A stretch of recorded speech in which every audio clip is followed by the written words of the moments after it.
Now this is a swing bridge. You may not think that it's not, but it is.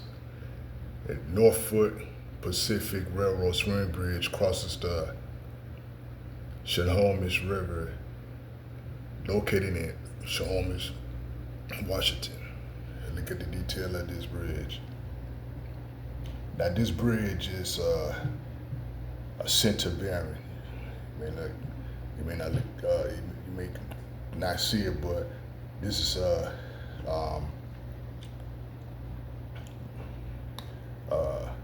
you got all the rollers and everything, but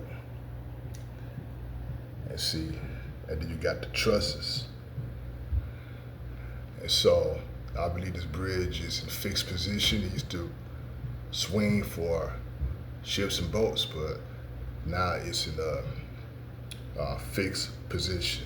So, and it's located in Snohomish, Washington.